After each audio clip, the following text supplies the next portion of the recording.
My name's Dalen. I'm Tyler. Nona. Justin. Jessica. Mark. Glenn's here. Currently my conversation is pretty much about the right to bear arms. The right to bear arms has always been a constitutional right that has been scrutinized and often brought to the forefront for stronger restrictions. In light of numerous acts of violence and student shootings and breaches in national security, I can understand that the fear of many of our society members and wanting to put stronger restrictions on people being able to obtain guns and licenses as well. But with privilege also comes responsibility. There should be tougher restrictions placed, absolutely, but not jeopardizing citizens and their rights.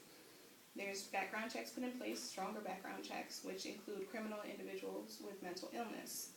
Ironically, how many times have you seen neighbors, friends, and family members of the crazy gunman get questioned and they've never once admitted to him being crazy? It's always the nice guy next door. Undiagnosed mental illness is also impossible to track. So with these people being able to access guns, there's no telling how much damage can actually be done. Jennifer Staudenheimer from the New York Times reports that the White House package on gun safety measures include 23 executive actions, one of which calls for relaxed healthcare privacy regulations, and this gives the government permission to delve deeper into our personal information. Wouldn't this now be a further invasion of privacy, which is now the new hot topic of conversation based on cell phone tapping and phone line restrictions?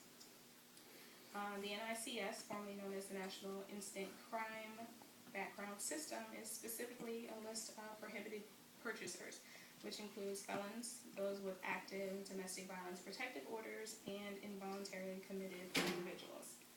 Again, bringing up the conversation of undocumented medical illness. But in no way can we regulate the amount of individuals who are legitimate dealers and still sell weapons illegally. The ATF released data reporting that 1.2 federally licensed gun dealers supply 57% of guns used in crimes. Wouldn't that indicate that we also need to put stronger restrictions on retailers as well? Growing up where I did, it's not common, or uncommon I should say, to know someone that has a gun, and it being legitimate was very unlikely.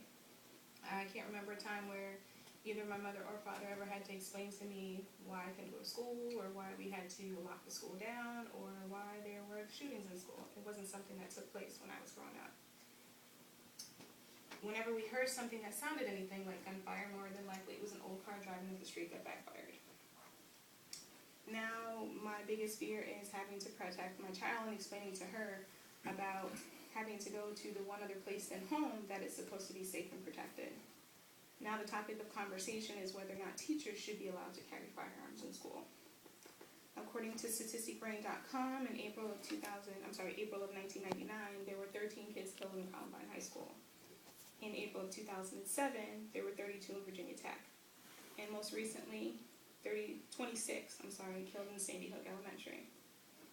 Now, having to explain to your 6-year-old why her school is now doing drills on a daily basis and why there's a sheriff and security guard at her school every morning is not something that you want to do. Talking about ABCs and 1, 2, 3s is something that kids can understand more frequently, but not so much why they have to fear going to the one place they love to play with their friends all day. Teachers with weapons, that's another topic of conversation that I don't think any of us want to think about, let alone have the conversation.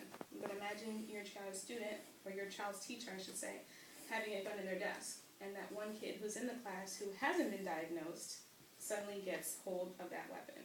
Then we have another incident on our hands. Apparently, obtaining a license is actually a lot harder than actually getting the weapon. There is a 15-page document that can be found on handgunslaws.usa that outlines regulations for concealed weapons and the do's and don'ts. It seems harder to get the paperwork to be legit than it is to actually buy a firearm. There's 11 states, including the District of Columbia, that currently have waiting periods to apply for purchases of firearms, and Florida's waiting period for a handgun is only 3 days. There's more than enough reasons out there why it's important to make laws stricter and enforce heavier punishments for people who break them. But let the Florida Republican Senator Marco Rubio tell it, President Obama has opposed and abused his power in imposing his administration's policies through executive action instead of working with Congress and allowing the issues to be debated.